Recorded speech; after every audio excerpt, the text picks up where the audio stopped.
Bienvenidos a Tax Day, mi asesor PLD, el espacio donde analizamos lo último en temas fiscales y de compliance, información clara, precisa y actualizada para mantenerte un paso adelante, solo aquí en IMEFI. Vamos a iniciar con este programa 15 de Tax Day, mi asesor PLD. La UIF publicó dos documentos, uno que tiene que ver con algunas trámites que se van a juntar. Esa a lo mejor no aplica en muchos casos, pero sacó unos formatos que tienen que ver con el dueño beneficiario. Así es de que decidimos hacer un programa más respecto del tema de manual de prevención de lavado de dinero, con la idea de que nos quede claro qué pex con estos formatos que nos está publicando la UIF. Seguramente ustedes ya los tendrán por ahí, son varias páginas las que tenemos. Muy bien, entonces vamos a ver el dueño beneficiario y los formatos de la unidad de inteligencia financiera. Digamos que sería un programa que tiene que ver con el manual PLD-FT como una parte 6. Ya habíamos visto varios detallitos del manual, pero valdrá la pena retomar este tema del dueño beneficiario. ¿De acuerdo? Recuerden que cuando nosotros tenemos actividades vulnerables, realizamos actividades vulnerables, debemos tener un manual de prevención de lavado de dinero que permita que nuestros empleados, cuando nosotros somos quienes realizamos la actividad vulnerable, hagan lo que tienen que hacer para cumplir con todo este tema de el proceso administrativo de una actividad vulnerable. Este manual se debe ir adecuando y se debe ir actualizando cada vez que sea necesario. Una pregunta sería, oye, ¿qué pex? Con estos nuevos formatos debo actualizar mi manual de PLD-FT, ya iremos revisándolo en un momento. Recuerden que el asesor PLD-FT previene el lavado de dinero y el financiamiento al terrorismo y logra que se cumplan las obligaciones para evitar sanciones. Eso es un poco lo que hacemos los que nos dedicamos a revisar los temas de prevención de lavado de dinero. Soy Javier Martínez, me encuentran en LinkedIn como Javier Martínez o en el correo electrónico jmartinez@taxday.com.mx. Muy bien, vamos a ponernos a chambear. Recuerden que esta parte de la presentación la sacamos directamente del curso que tenemos de 3 horas de contenido del manual PLD-FT. Ese nos sirve también un poco para ver este punto, y también les recuerdo que tenemos un taller para elaborar el manual PLD-FT cuando realizas actividades vulnerables, donde la promesa ahí es, oye, tú vienes, son 20 horas, 2 viernes, 2 sábados, y con eso vas a salir con tu manual. Habrá que checar, tenemos, recuerden, fechas en la Ciudad de México, en Guadalajara y en Monterrey. Valdrá la pena que ustedes decidan entrarle a ese tema, porque ya de veritas que estamos en tiempo de compensación. Puede llegar una multa que puede ser cuantiosa si no estamos cumpliendo no solo con el manual, sino con todas las obligaciones de PLD-FT. Muy bien. Recuerden que tenemos una LFPORPI, la Ley de Prevención de Lavado de Dinero y Financiamiento al Terrorismo, es la que nos dice PLD-FT. Esta ley nos lleva a prevención de lavado de dinero y nos dice, oye, hay prevención de lavado de dinero y si tú eres un sujeto obligado, tienes estos riesgos. Te pueden utilizar para lavar dinero, te pueden utilizar para financiamiento al terrorismo, puedes cometer delitos por dolo, no sacar unas copias que sean legibles pudiera ser dolo, imagínate, eso te pudiese llevar a la cárcel, te pudieran revocar una patente aduanal, imagínate, o un permiso de un, no sé, de un casino, o sea, hay muchos castigos fuertes dentro de esta ley. Y el riesgo todavía más difícil es que puedes tener riesgos de incumplir obligaciones PLD-FT y por tanto caer en multas que son cuantiosas, son multas muy, muy altas. Estas multas pueden llegar a 1,131,000 pesos por cada aviso no presentado. Si te cae el chahuizcle y no presentaste el aviso, aguas, ya tendrías un problema bastante grave. Valdrá la pena cumplir y asesórate para saber qué es lo que vas a hacer para que esto vaya funcionando. ¿Ok? Vamos a revisar entonces qué es lo que pasa con las obligaciones de prevención de lavado de dinero para que caigamos directamente en este tema de los formatos. Las obligaciones PLD-FT de prevención de lavado de dinero y financiamiento al terrorismo, cuando se realizan actividades vulnerables, podríamos más o menos verlas en el artículo 18. Dice el artículo 18 que tiene 6 fracciones. Primero, identificar a los clientes, revisar con ellos que hay limitantes de dinero en efectivo, checar las listas negras. No es que lo tengas todas estas obligaciones en esta fracción primera, pero tienes que entender que es parte de lo que necesitas hacer para identificar a los clientes y usuarios. En la fracción segunda nos hablan de revisar de dónde viene la lana cuando hay una relación de negocios con tu cliente de actividad vulnerable. En la fracción tercera habla de identificar al dueño beneficiario y necesitamos que nos firme nuestro cliente respecto de lo que nos declare con este punto. La fracción cuarta habla de conservar los expedientes de las actividades vulnerables por lo menos 5 años. La sexta, permitir visitas de verificación y requerimientos y atender requerimientos del SAT. Y la sexta nos lleva a presentar avisos e informes de actividades vulnerables y además también 24 horas, ¿no? Que pueden ser avisos 24 horas. Habrá que entonces ir cuidando todas estas obligaciones a ver qué onda. Si nos vamos directamente a las obligaciones, ya dentro del artículo 18, dice la fracción, el artículo 18 dice quienes realicen las actividades vulnerables, a que se refiere el 17, tendrán las obligaciones siguientes. Y dice identificar a los clientes y usuarios, así de forma muy general. Entonces, para poder saber lo que quisieron decir, habrá que entrarle a un chorro de temas, los cuales hemos estado platicando aquí.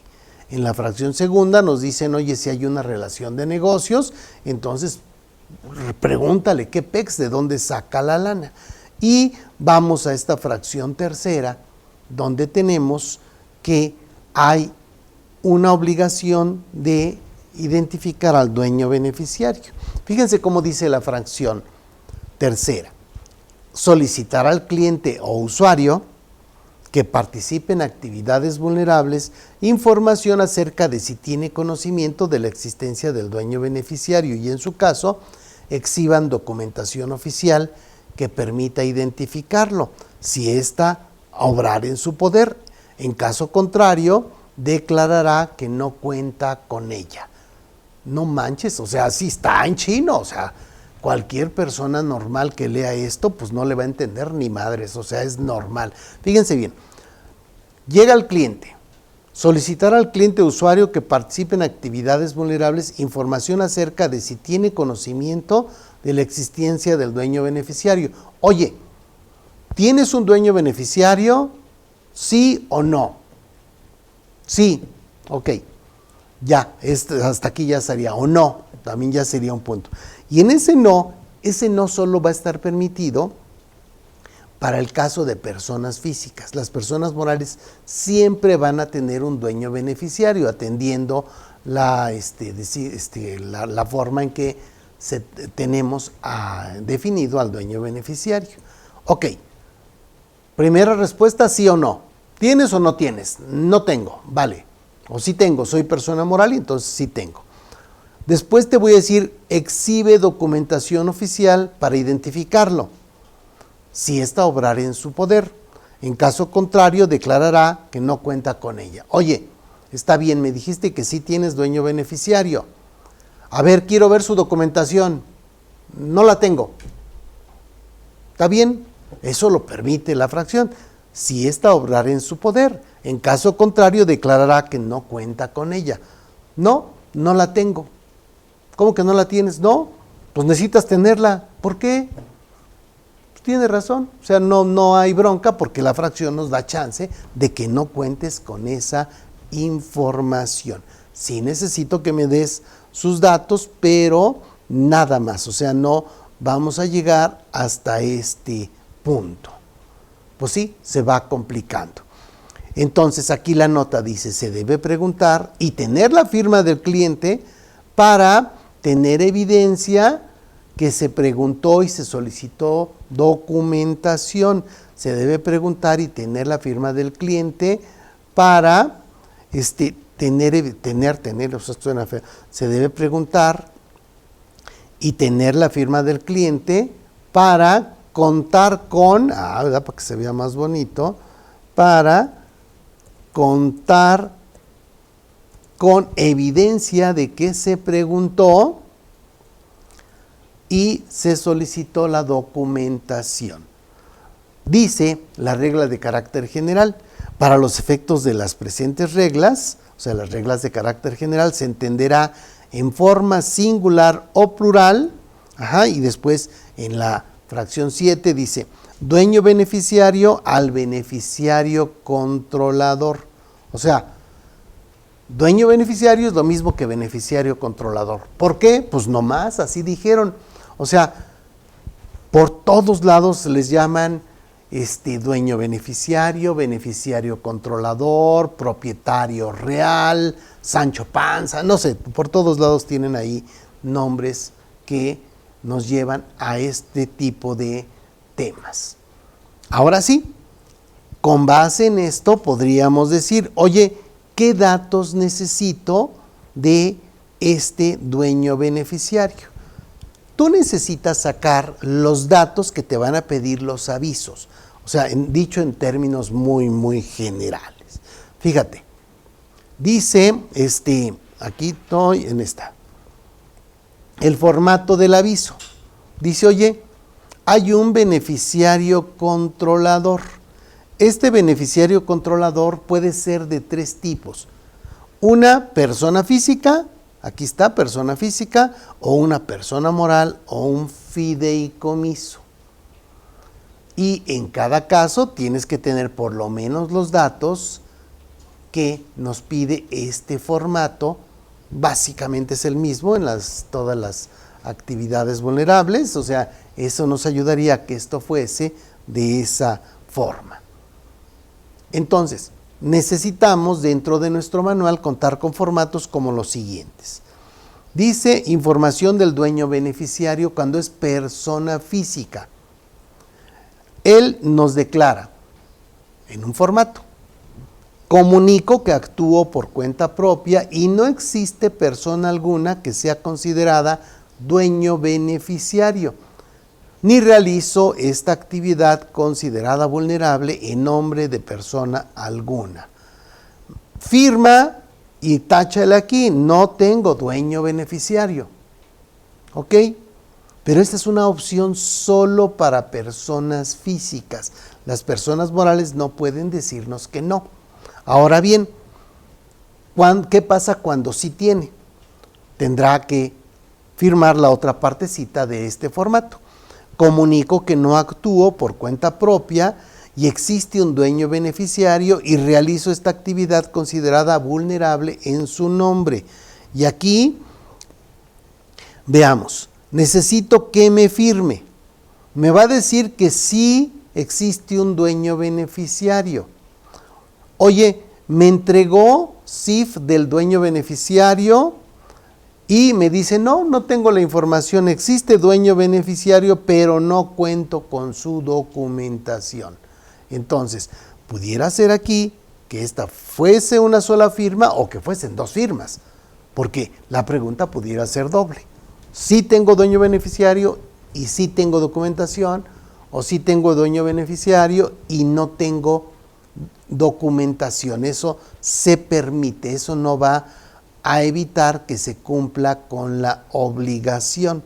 Ok, en el caso de que sí tengas un dueño beneficiario, entonces me vas a tener que dar algunos datos. En caso de que actúe por cuenta de otra persona, anotar el nombre del beneficiario real o dueño beneficiario. Primero dime, ¿es una persona física? ¿Es una persona moral? ¿O es un fideicomiso? Pueden ser cualquiera de los tres. Si en cualquiera de los tres casos, si te dicen que sí a persona física, a persona moral o a fideicomiso, recuerda que necesitamos los datos que se necesitan en el aviso. Si me voy al aviso, en el aviso dice beneficiario controlador, persona física, aquí está, necesito su nombre completo, su fecha de nacimiento, su RFC, su CURP y su país de nacionalidad.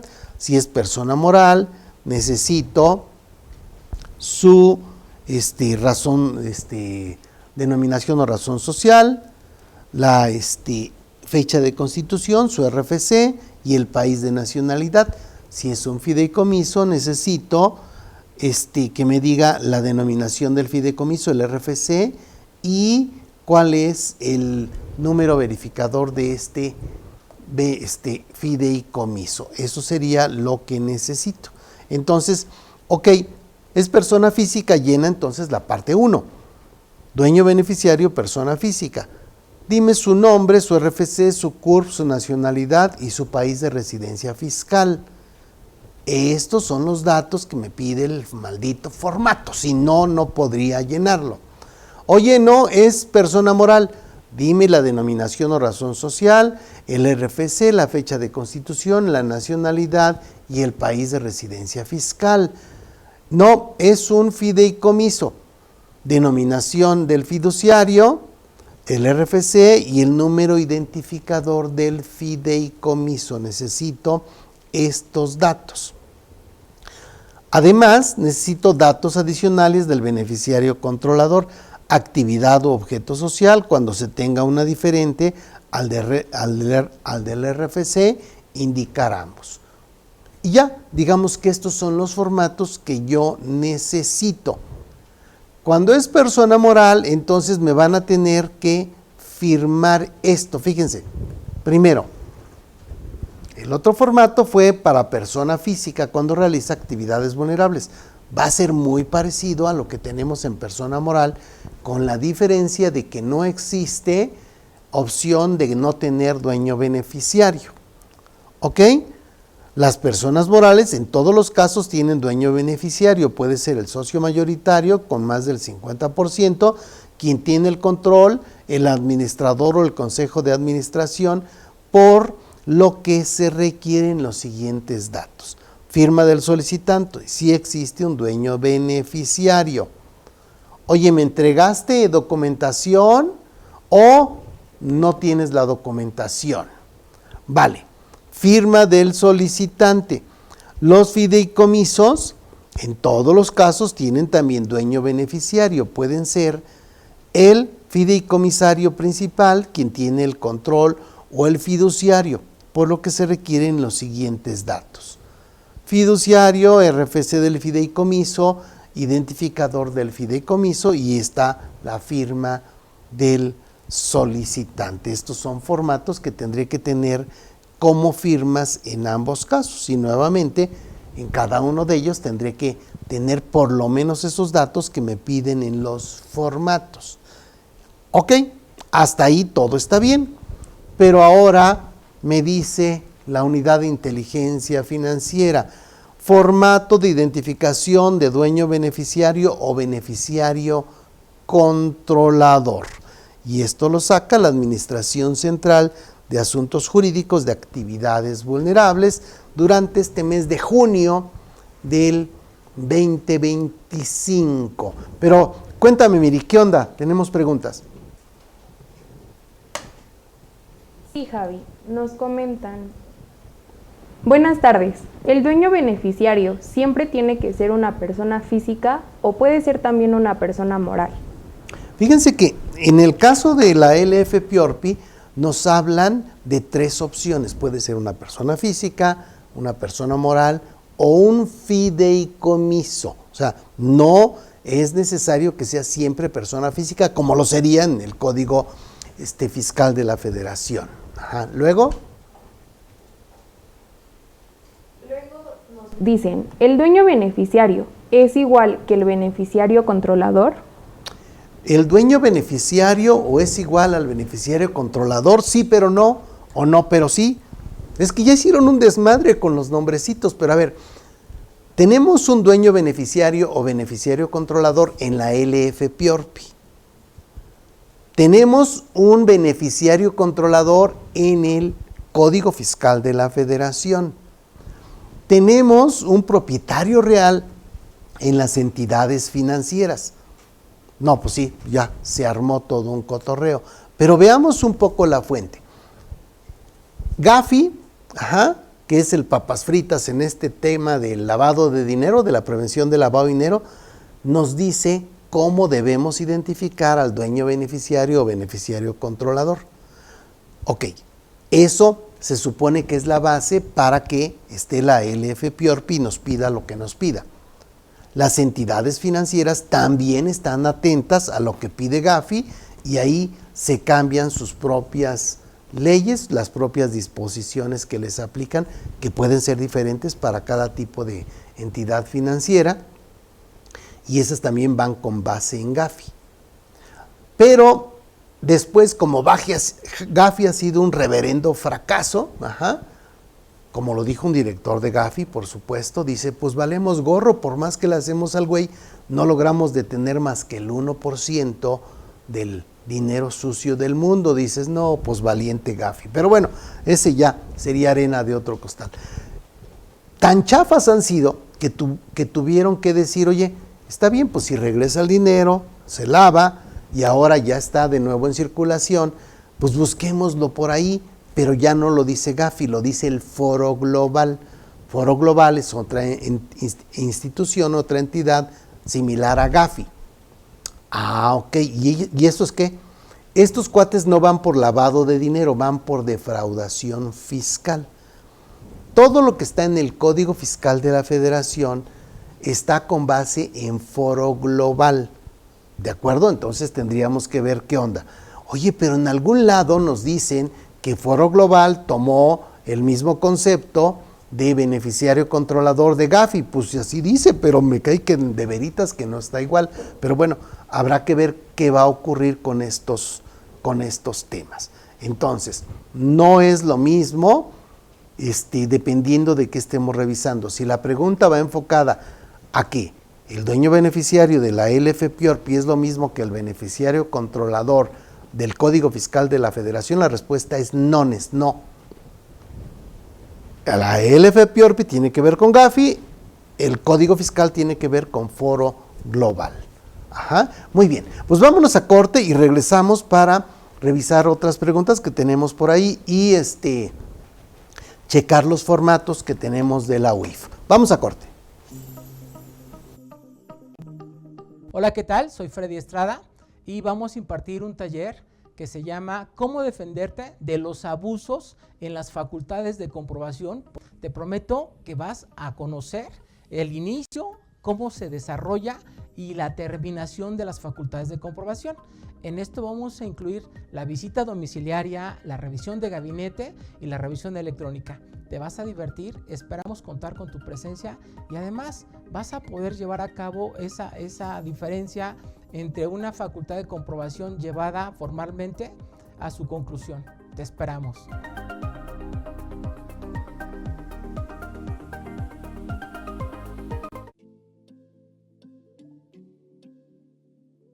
¿Cómo están, queridos amigos? ¿Realizan actividades vulnerables? ¿Ya tienen su manual de prevención de lavado de dinero y financiamiento al terrorismo? Recuerden que es muy importante no solo tener el manual, sino que este manual nos sirva a que los empleados sean capaces de cumplir con todos los procesos que establezcamos para cumplir con estas obligaciones. Tenemos un taller de elaboración del manual PLDFT por actividades vulnerables. ¿Qué es lo que vas a lograr con esto? Es que en 20 horas ya sales con tu manual. Tal vez quisieras adornarlo un poquito más, pero básicamente sales con tu manual con el anexo de otorgar préstamos. Este anexo de otorgar préstamos te servirá después para que tú adecúes cosas a otras actividades vulnerables que realices. Entonces, aquí matas dos pájaros de un tiro. Te capacitas y haces también tu manual. Algo importante. Es muy probable que en este año cambien muchas de las disposiciones de la LFPORPI. Lo que vamos a hacer si tú tomaste este taller es que vamos a mandarte programas en línea, vamos a hacer juntas en línea para adecuar los puntos que hayan cambiado que afecten a los manuales, ¿de acuerdo? O sea, no te preocupes por eso. No digas, oye, voy a esperarme a que ya salgan las reformas, porque la realidad es que podríamos esperar y quedarnos esperando un año más. Nos vemos entonces en este taller. Un abrazo. Hola, ¿qué tal mis colegas y amigos? Su servidora Yadira Albor los quiere invitar a que nos acompañen en el próximo curso taller denominado Tratamiento Fiscal de los Gastos de Viaje y Viáticos. Este es un tema que las empresas de verdad tienen gran problema para controlar, saber en qué tienen que gastar esos viáticos, cuál es la manera de comprobar esos viáticos y sobre todo cómo timbrarlos en la nómina. Si tienes dudas acerca de este tema, acompáñanos, que estoy seguro que se aclararán todas tus dudas en esta tu casa IMEFI.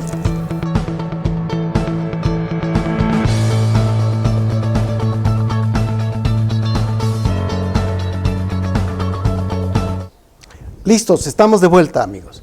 Bien, entonces vayamos viendo estos formatos que emitió la Unidad de Inteligencia Financiera. Bueno, más bien lo emitió la Administración Central de Asuntos Jurídicos de Actividades Vulnerables.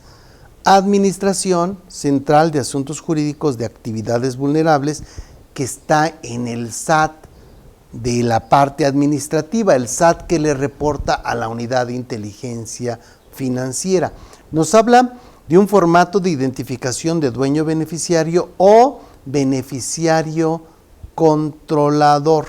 Recuerden que este concepto de beneficiario, de dueño beneficiario o beneficiario controlador nos debe quedar claro. Si nos vamos a las reglas de carácter general, en el artículo 3, así muy rápido, perdónenme la mareada, dice definiciones en el 2. En el 2 nos van a decir en la fracción 4 quién es el beneficiario controlador. Después en el artículo 3, aquí está,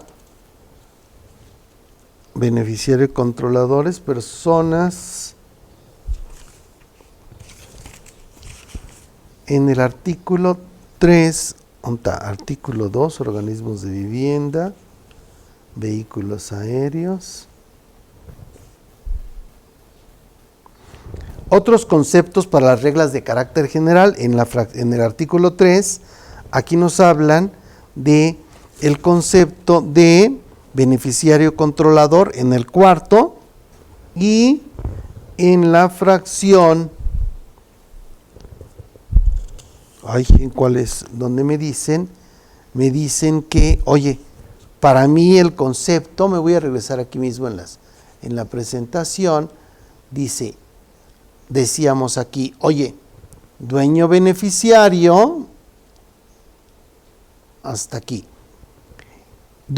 Al beneficiario controlador también en el 14 del reglamento. O sea, dueño beneficiario es igual al beneficiario controlador, y esto no lo dicen en el artículo 14 del reglamento. Si reviso en reglamento,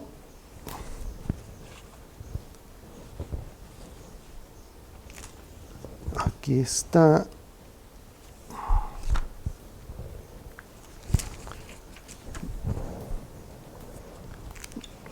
Reglamento en el artículo 14.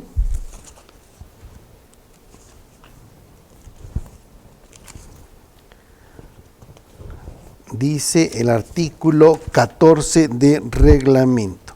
Concepto de dueño beneficiario. Para efectos del cumplimiento a lo previsto en la fracción 3 del artículo 18, se entenderá como dueño beneficiario al beneficiario controlador. Entonces, aquí sería el artículo 14, es el que tendríamos que ver, artículo 14 de el reglamento de la FPORPI. Reglamento de la el reglamento de la ley, reglamento, no, si sería reglamento de la LFPORPI, es este. Entonces, aquí, dueño beneficiario o beneficiario controlador no son dos conceptos. A nivel reglamento me dicen que le pueden llamar como María, como Guadalupe y como Lupita, ¿no? Papás. Ya, no hay mayor bronca con este tema. No me llevan a un tema que tenga que ver con algún rollo jurídico más adicional que eso. Bien. Después en estos formatos me empiezan diciendo en la Administración Central de Asuntos Jurídicos de Actividades Vulnerables, que es parte del SAT en la Secretaría de Hacienda, que esto de que sea parte del SAT es terriblemente, confunde a todo el mundo, pero bueno, es el SAT administrativo, el SAT que tiene que ver con actividades vulnerables. ¿Y por qué el SAT? Pues por güeyes debieron haber puesto otra área, ¿no? O sea, debieron haber dicho, se trata de el PLD o alguna cosa así, para evitar tantas confusiones, pero bueno, ahí está, más o menos tenemos que acostumbrarnos a eso, en tanto no lo cambien. Dice, en términos del artículo 18, fracción tercera de la LFPORPI, se establece la obligación de solicitar al cliente usuario, con quien celebre actos u operaciones, información acerca de si tiene conocimiento de la existencia del dueño beneficiario o beneficiario controlador, y en su caso, exhiban documentación oficial que permita identificarlo si esta obra en su poder, así como el artículo 12, fracción séptima de las reglas de carácter general a las que se refiere la LFPORPI, quienes realizan actividades vulnerables, asentarán y recabarán los datos y documentos según corresponda en caso de que el cliente usuario cuente con ella. Entonces veamos, dice, aquí está, en su caso exhiban documentación,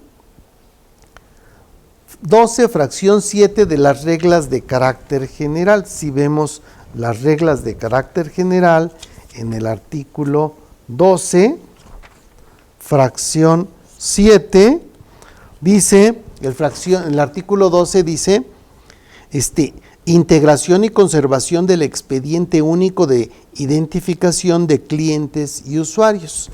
Y nos va dando cada una de las fracciones hasta llegar a las 7, donde dice, tratándose del dueño beneficiario, quienes realicen las actividades vulnerables presentarán y recabarán los mismos datos y documentos que los establecidos en los anexos 3, 4, 4 bis, 5, 6 bis u 8 de las presentes reglas, según corresponda, en caso de que el cliente usuario cuente con ellos.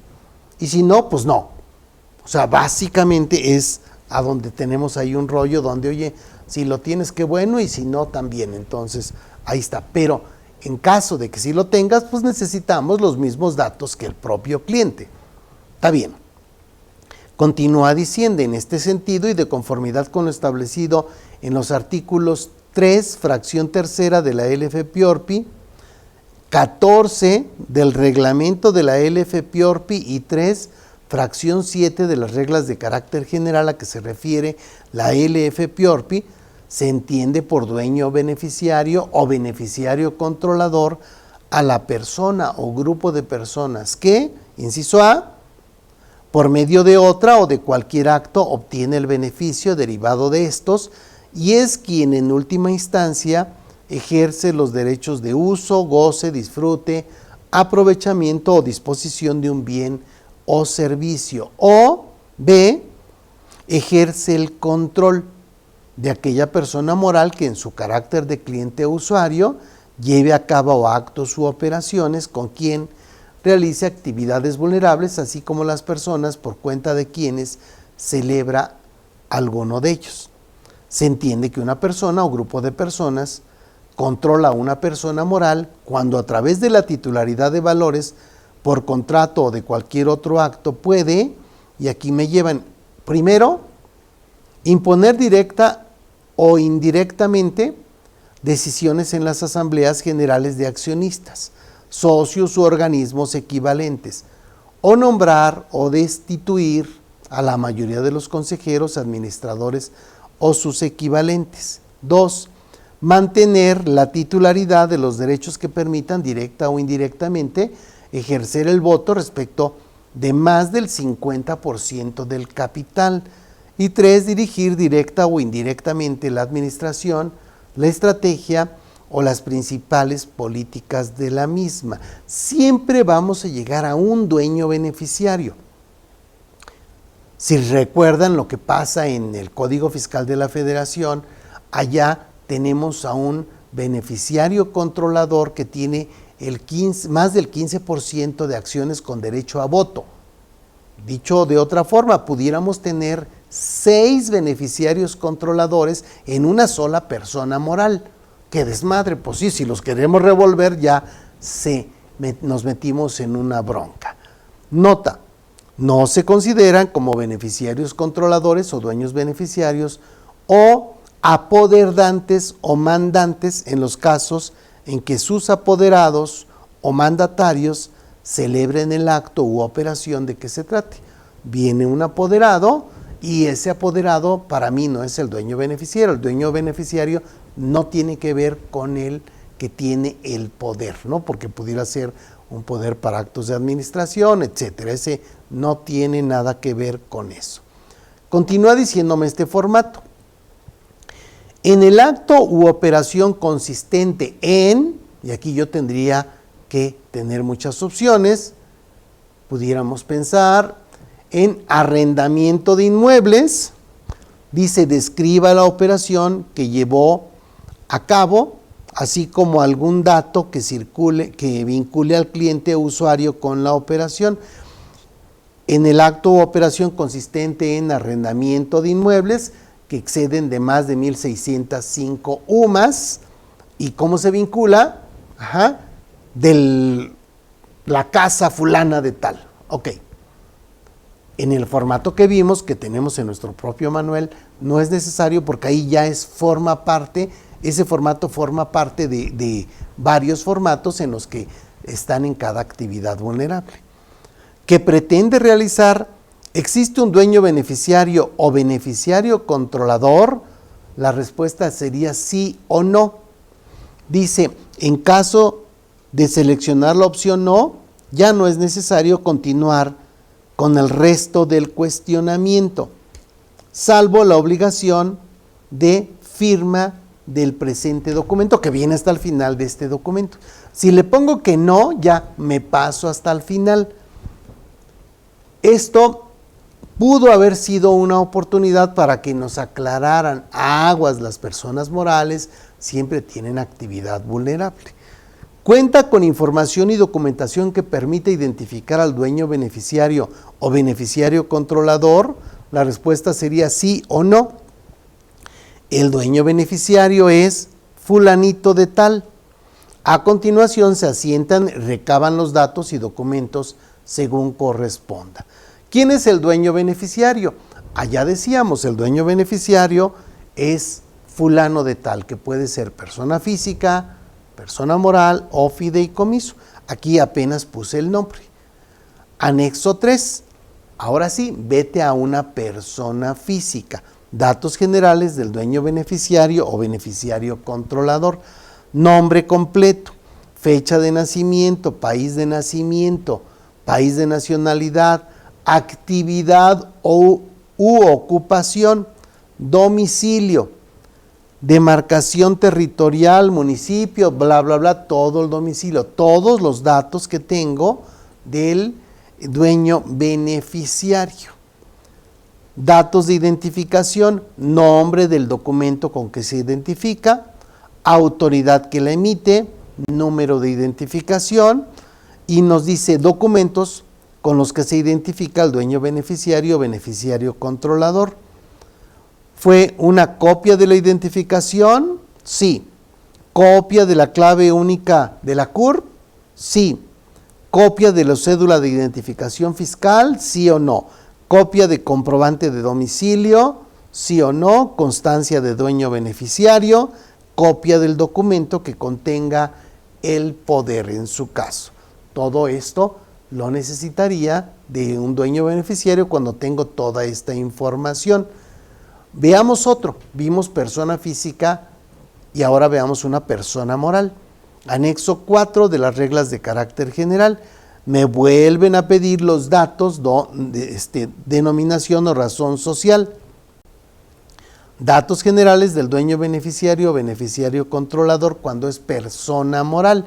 Voy a necesitar sus datos, voy a necesitar aquí que me diga fecha de constitución, país de nacionalidad, actividad, giro mercantil u objeto, domicilio, número telefónico, correo electrónico, clave del RFC, después datos de los representantes, apoderados legales o de quienes realizan el acto u operación a nombre de la persona moral, nombre completo, fecha de nacimiento, su CURP y su RFC, nombre del documento con el que se identifica, autoridad que la emite, número de identificación y de nuevo me vuelven a preguntar si me quedé o no con copia de algunos de estos documentos.